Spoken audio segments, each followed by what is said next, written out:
Kristaps Porzingis at Jimmy Butler bibitawan na ba ng Warriors? At Kevin Durant posibleng bumalik sa Warriors pagkayari ng playoffs. Pero bago ang lahat, kung bago ka pa lang sa channel na ito, huwag kalimutan mag-like at mag-subscribe. At kung Warriors fan ka, siguraduhin mong tapusin ang video na ito. Tara simulan na natin. Lumabas ang balita na posibleng targetin ng Warriors si Kevin Durant pagkatapos ng playoffs.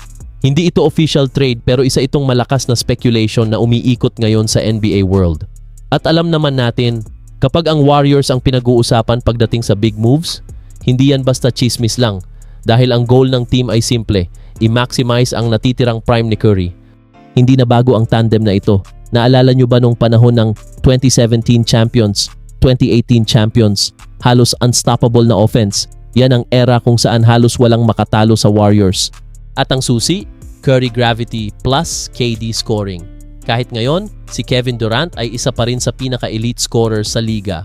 Kayang gumawa ng sariling tira, clutch performer, playoff proven. Kaya kung gusto ng Warriors ng instant contender upgrade, si KD ang perfect choice. Pero hindi ganun kadali yan. Para makuha si KD, kailangan magsakripisyo ng Warriors. Possible package, young stars tulad ni Brandon Podziemski, key players tulad ni Jimmy Butler o Draymond Green, future draft picks. At dito nagiging tricky ang lahat. Worth it ba isuko ang future para sa isang reunion? Kasi tandaan, hindi na bata si KD, hindi na rin bata si Curry. So ang move na to ay all-in talaga para sa championship. Ngayon, maging totoo tayo. May ilang malaking hadlang. Hindi sigurado kung gusto ni KD bumalik. May history siya ng pag-alis sa Warriors. At depende rin sa current team situation niya. Dagdag pa, ang NBA ngayon ay mas competitive na young teams. Mas mabilis ang laro, mas physical. So hindi guaranteed na kahit mag-reunion sila, automatic championship agad. Kung mangyari ang trade, ano ang mangyayari sa Warriors? Offense? Elite?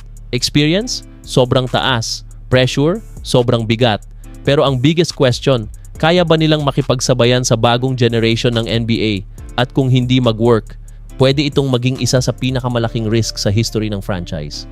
Kaya ngayon, ibabalik ko sa inyo ang tanong, kung ikaw ang Warriors GM, gagawin mo ba ang trade na to? Ipapalit mo ba ang future para sa isa pang championship run? At gusto mo bang makita ulit ang tandem ni Curry at KD? Comment nyo sa baba mga ka-NBA.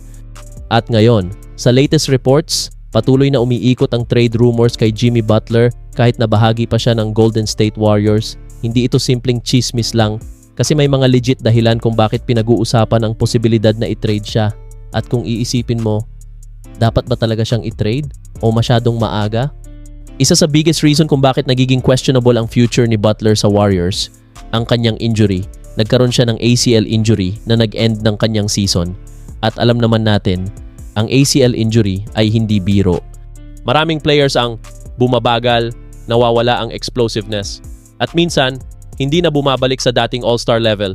Kaya ngayon, ang tanong ng Warriors front office, worth it pa bang maghintay o kailangan na nating mag-move on?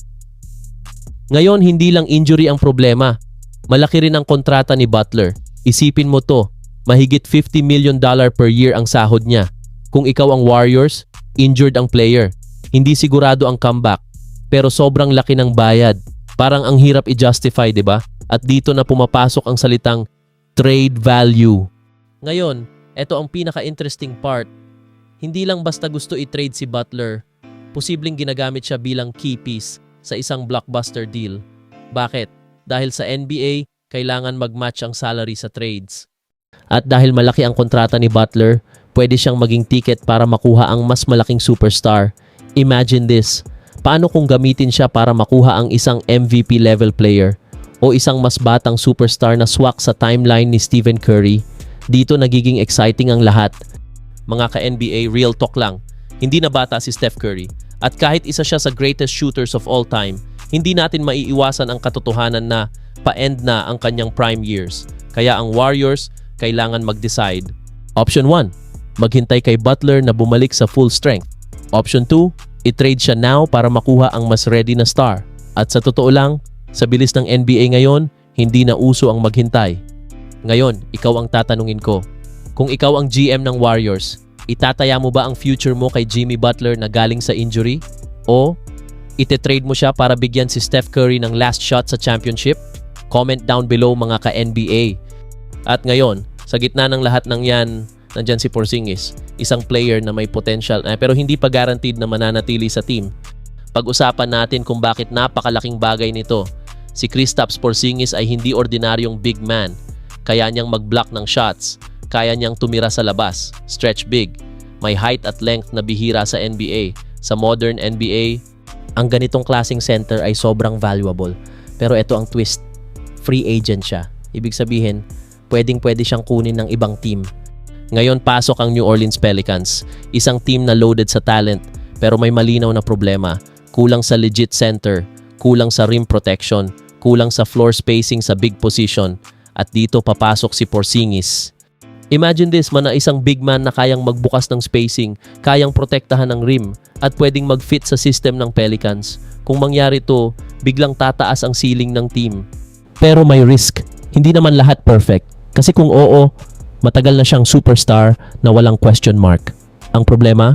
Injuries. Si Porzingis ay kilala sa pagiging injury prone. May history siya ng mga missed games. At sa NBA, availability is everything. Kaya ang tanong, worth it ba ang risk? Hindi ganun kadali kunin si Porzingis. Dahil sa salary cap issues, hindi basta-basta makakapag-sign ang Pelicans. Pero may isang option, sign and trade. Ibig sabihin, makikipag-deal sila sa Golden State Warriors. Magbibigay ng assets kapalit ni Porzingis. At dito nagiging interesting, papayag ba ang Warriors? Kung mawala si Porzingis, lalala ang problema nila sa center position. At tandaan, ang NBA ngayon ay dominated na ng versatile bigs. Kung wala kang solid na center, mahihirapan kang mag-contend.